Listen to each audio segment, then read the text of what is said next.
After a video of Colonel Mustafa working at a construction site went viral, the rapper has been making headlines. So how did he get here? How did Colonel Mustafa go from a lavish lifestyle to working in a Mjengo? To get a clear picture of Mustafa's life, let's go back to 1983 in Dar es Salaam, Tanzania. Daudi Mustafa alias Colonel Mustafa aka Mr. Lipunda. Hizo wajina ulipewa kwa nini? Lipunda ulitoa wapi? Wanajua wenyewe kwa nini? Because Lipunda na represent donkey. So we have something in common. Was born in 1983 in Dar es Salaam, Tanzania to a Kenyan father Mr. Gema and a Tanzanian mother Fatma. His parents split up when he was young. As a kid, he lived primarily with his mom, but his dad was a significant part of his life as well. Mustafa has been a music head since he was in primary school, but it wasn't until he was in high school that he developed a keen interest in becoming a rapper. As with many early 2000s artists, Mustafa began his career as a freestyle rapper at Florida 2000 nightclub in Nairobi. Ogopa DJ's producer and co-founder Lucas Bikedo discovered him there. We couldn't get Lucas Bikedo's photos or videos because nobody knows who he is, except his family, friends and artists he signed to Ogopa DJs. Unfortunately, Lucas couldn't be here today because of other commitments, but even from him, he was very happy to be part of this. It's just amazing how he's remained anonymous, as he wasn't comfortable getting into the music business alone. The Lenga Stress hitmaker requested his childhood friend, Thomas Konzanga aka Nasty Thomas, to join him. I was feeling scared kukua peke yangu. So Nanas was there, he was feeling the music, he was feeling the vibe. So he said, Nasty, why don't you form a group? It took a lot of convincing from Mustafa before Nasty Thomas finally gave in.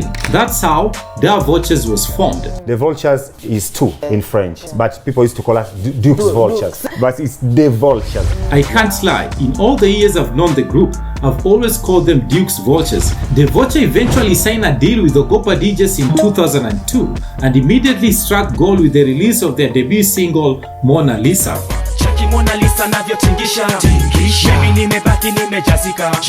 After the success of their singles and the music they appeared in, the Vultures along with Longombas, Mr. Gooks and Vinnie Banton left Ogopa DJs in 2003 and formed their own label dubbed Badman Camp. The group released a few songs including the smash hit Badman Anthem.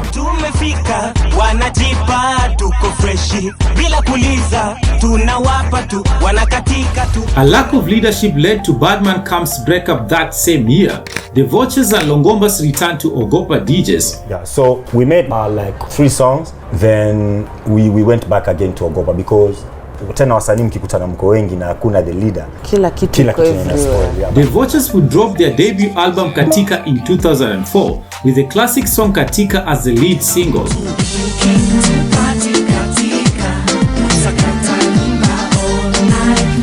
Man, that song was everywhere in 2004. Radio stations, TV, matatus, you name it. They followed Katika with other bangers like Adhiambo C, which was a collaboration with Benga artist Dola Kabari. What make Adhiambo look so good when she's it's just Adhiambo, Kisumu City, Adhiambo C. Kinyau Nyau. Some people say the song was offensive to women. In response to the song, Wauhu wrote a song called Kibao Wow, which used the same melody and beats as Kinyau Nyau.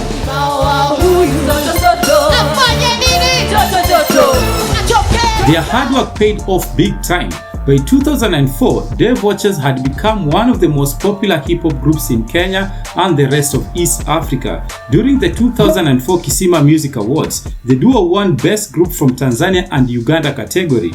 The group, however, claimed they won the wrong category since they are Kenyans but raised in Tanzania. They would receive another nomination at the 2008 Kisima Music Awards. After 2008, everything went downhill for them. Mustafa began working on solo projects while Nasty Thomas appeared less and less in the Kenya music industry and eventually disappeared. The situation raised eyebrows as to whether the group was breaking up. It later emerged that Nasty Thomas had found the love of his life a Norwegian girlfriend and was no longer interested in making music. Lakini hamna ubaya wote. Hatuna ubaya wote. Siwezi mlaumu Nasty kuchukua uamuzi alichukua. Cause yeye aliangalia maslahi yake na akaangalia anataka kuwa na family na uwezi mzuia. Nasty Thomas and his girlfriend left the country for Norway in 2009, which coincided with the disbanding of the group. Despite the departure of his music partner, Mustafa continued to make music. However, while some artists use their money to invest, the former Nairobi Diaries actor used his paycheck to live a luxurious lifestyle, mainly aimed at impressing women. In 2009, Mustafa began dating songbird Maria, which is arguably the most publicized Kenya celebrity couple ever. We all remember Maria, the gorgeous lady from the hit song Chokoza featuring Avril. On June 13, 2009, the two released the smash hit Hey Baby.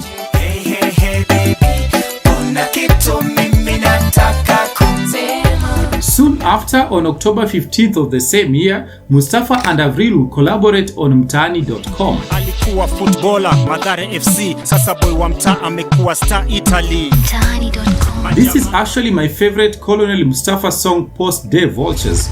Let's jump forward to 2013. Colonel Mustafa and Maria unexpectedly separated this year. The breakup was messy. Aside from their religious differences, Mustafa accused Maria of cheating on him with multiple men, including Tanzania media personality Ruben Ndege. Maria, it was a long story. Apart from dini, mimi nasema alicheat kwa relationship. Yeye alitravel akaenda TZ, alienda kufanya mambo zake. By the time ana come home, nikapata simu, nikaona vitu mingi. Okay, so nikaona kila kitu na nani alikuwa naye at that time. Alikuwa nani? Ruben Ndege. Defending herself, Maria said, "He knows the truth and I want to remind him why I left. I can never be with an abusive man." Not long after that, Colonel Mustafa began a new relationship with another celebrity. In 2014, steamy photos of Colonel Mustafa and former Big Brother Africa contestant Huda Monroe were widely circulated online. This was only a few weeks after the socialite and Prezzo ended their relationship. Unajua kwanza Prezzo kwanza his old news unajua, so we can't talk about him right now. After that muongelee Mustafa kwa amekuja is my man now. They only dated for 2 weeks though. Later, Huda denied dating Mustafa, calling him a lofty dreamer. "I've never dated Colonel. We just did a song and it was just a stunt to promote it," said Huda. Even so, Mustafa still insists they dated and he ate the socialite's cookie not once, not twice, but many times. Mimi na Huda tulikuwa na mapicha kibao kuonyesha Huda nishapiga. The scandals surrounding his relationships with Kenyan celebrities were far from over, but more on that later. Mustafa will drop Lenga Stress on 13th January 2014. Lenga Stress Joe. Lenga Stress bado ni mapema Joe. The song was inspired by his own personal experiences. So, vitu zilikuwa ish, lakini right now nashukuru Mungu tutalenga tu stress. Hiyo ngoma Lenga Stress. Stress hazilengeki lakini itabidi. He continued making music until 2017. However, the industry had changed and competition had become stiffer, causing veterans like him to go out of business. During the same year, he left Ogopa DJs after his contract expired. He was one of the last artists to leave the record label. As for the songs produced by the record label, Ogopa DJs reserved all the rights. Ngoma sina rights za ngoma ziko on the other side of ziko kwa recording label yenye ilikuwa imenisign. Sijawahi pata hata shilingi tamoja. The Dodoma Singida hitmaker would land another gig in 2017, but this time it wasn't a music gig but an acting role in the Nairobi Diaries season 6. He was called in to replace Prezzo. In light of his excellent performance, the show's producers decided to continue working with him for the next 3 seasons. It was during this time that he began dating rapper Naughty Flo, one of the stars of the reality show. Yeah, before I never knew Mustafa before. I met him in Nairobi Diaries. No, at first we didn't have any relationship. We were friends for a very long time. It started as fake, then it became real. A disappointing 9th season would lead to a new cast being brought in for season 10. This was around 2019. The year also marked the end of Colonel Mustafa's relationship with Naughty Flo, and you won't believe what caused the breakup. Naughty Flo allegedly beat Mustafa and got physical with him. Alianza kuwa violence, alianza kuanza kuniuma. Hivi tukizungumzia wanaume ambao wanapigwa, wewe unaweza sema kulikuwa unapigwa? Yeah, kwa sababu mimi nitaua nikipiga. Mimi unanipiga na ya mimi sasa najua mimi nitakupiga kivipi mida, lakini mimi ngumi sikupigi. Mimi nakupiga usiku tu. Naughty Flo admitted that she sometimes slapped him for cheating on her, but never got violent with him. Maybe I slapped him once or twice. I caught him cheating on me, but it's not like violence. It's like he claims about the knives and stuff. That's crazy. Uncle Moose, as they called him in the series, had a terrible year that year. Allegations of him being gay began circulating online. The rumors were started by former Nairobi Diaries actor Trap King Chrome. Even though the allegations were not backed up by concrete evidence, gossip blogs and mainstream media outlets began reporting on them. Notiflo initially defended Mustafa, but confirmed the rumors a few days later. You guys, Trap King Chrome was right. Mustafa is gay and he lives with his boyfriend in Utawala. Confirmed. Wow, fake Muslim. Mustafa, however, denied the allegations. Kuna story ilitokea ikasema kwamba you know what, Mustafa is gay. Are you? I'm straight. Napenda madem sana. Sipendi mani. Napenda madem. You might be wondering what happened to Notiflo after the breakup. Has she been in another relationship? Well, what happened next was kind of ironic. After accusing Mustafa of being gay, Notiflo ended up dating a lady named King Alami. This is what Mustafa had to say when asked about Notiflo and King Alami. Awe na msichana, awe na nyanya, awe na guka, I don't care. The next few years after Nairobi Diaries weren't kind for the rapper, he didn't land any acting roles and almost all the songs he released flopped. The emergence of COVID-19 in 2020 further exacerbated the situation. Government health protocols prevented musicians from holding shows, and those that were scheduled were either postponed or cancelled. As nothing was working for him, Colonel Mustafa ended up depressed in the early months of 2020. Disappointed with the trajectory of his career, Mustafa disappeared from the limelight until June 30th, 2022, when he dropped a song titled Maloko in an attempt to revive his career.